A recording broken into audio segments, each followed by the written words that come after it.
Ahojte milí bylinkári, dneska si ukážeme, ako si vyrobiť z orgovánu oxidovaný bylinkový čaj.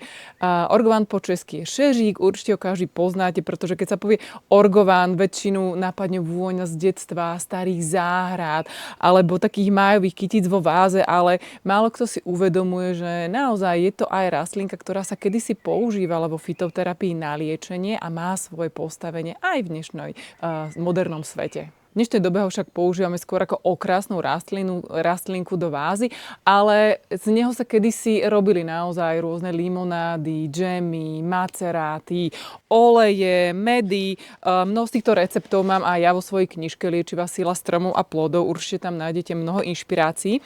Ale dneska sa pozrieme práve na ten oxidovaný čaj, pretože je to veľmi zaujímavý spôsob, ktorý sa dá použiť aj na iné kvetinky práve teraz na jar. Najčastejšie sa stretávame s orgovánom obyčajným, Syringa vulgaris. Jeho kvety môžu byť práve takéto sítofialové, bledofialové, svetlejšie, bledé, biele, záleží podľa odrody, aj keď už v dnešných záhradách naozaj nájdeme aj rôzne kultivary, krížence, takže vždycky je si najlepšie pozrieť, aký máme, ale s týmto obyčajným absolútne nič nepokazíte. V tradičnom bylinkárstve sa orgován používa najčastejšie pri horúčkach, nachladení, je také močopudný, potopudný, je to trošku horkejšia rastlina, takže má svoj význam aj pri rôznych tráviacich potiažach. Takisto mnohé dámy určite ste sa s ním stretli v kozmetickom priemysle, pri mnohých pleťových vodách, krémoch alebo liečivých olejov práve kvôli jeho aj liečiacim účinkom, ale hlavne kvôli krásnej vône, pre ktorých mnohých ľudí je táto vôňa niekedy až príliš silná. Takže pri práci s ním si treba trošku nájsť aj tú svoju mieru a možno aj spôsob, ktorý vyhovuje práve nám. A práve, že má takú výraznú vôňu, možno, že tá chuť není taká, že každému vyhovuje, tak ho rada používam vo forme oxidácie. Pozor, oxidáciu si netreba myliť s fermentáciou. Tá fermentácia prebieha skôr za prítomnosti baktérií, používa sa skôr pri zelenine, ovoci, alebo je to klasická forma kvasenia, ako poznáme z kyslej kapusty. A oxidácia je skôr tak enzymatická, taká štruktúrová premena rastliny, kde vzniknú úplne iné procesy. Hlavne prebieha za prítomnosti kyslíka, na rozdiel od teda fermentácie. A odporúčam, spravte si aj taký obyčajný sušený čaj z orgovánu a spravte si aj ten oxidovaný a sami uvidíte ten rozdiel. Každému to možno, že dá niečo iné. Samozrejme treba podotknúť, že orgován netreba brať ako nejakú samotnú dominantnú rastlinu na liečebné účinky, skôr ako takú sezónnu rastlinu, ktorá nám spestrí buď naše bylinkové čaje, buď naše vody, alebo ako mix sušených rôznych rastlín, kde zvýrazní aj chuť, aj farbu.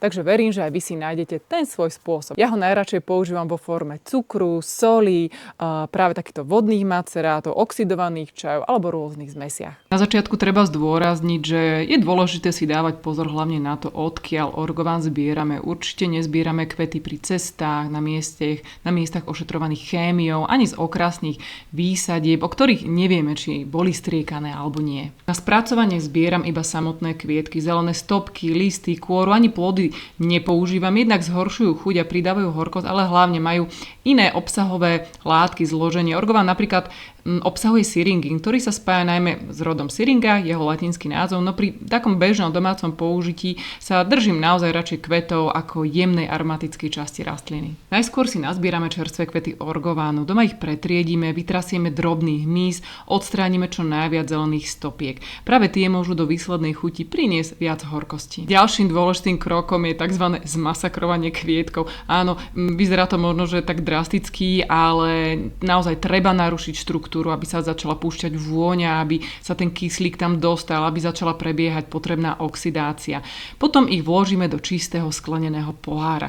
Netlačíme ich úplne napevno, ale pohár môže byť pokojne naplnený až po vrch. Pohár uzavrieme a dáme na slnečné miesto. Naozaj v tomto kroku je dôležité, aby nám svietilo slnečné miesto. Teplo zo slnka pomôže kvetom jemne zavednúť, zapáriť, oni zhnednú, rozvinú sa, získajú hlbšiu vôňu.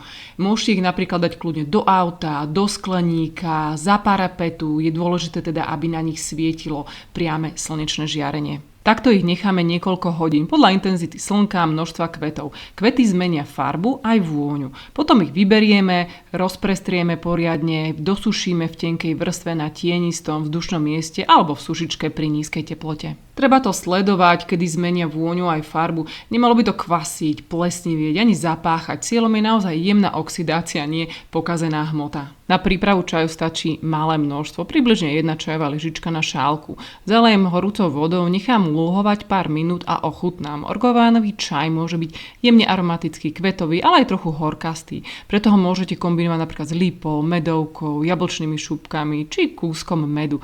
Kľudne môžete pridať aj mlieko, rastlinné mlieko a vznikne vám taká anglická verzia.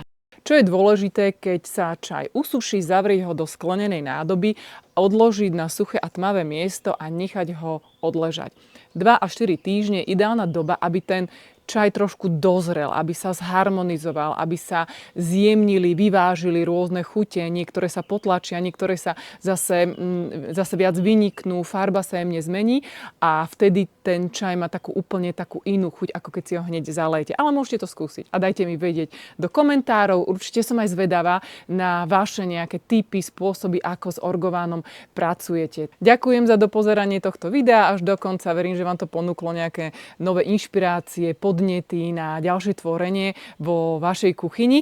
A tým, že orgován je jedlá bylinka, tak práve recepty, ako ho využiť aj vo vašej kuchyni, vo vašich jedlách ponúkam vo svojich knihách Liečivá sila divokých byliniek a Liečivá sila stromov a plodov. Takisto máte k dispozícii aj takéto vreckové bylinkové kartičky, ktoré sú taký praktický sprievodca na vašich prechádzkach po vonku. A ďakujem.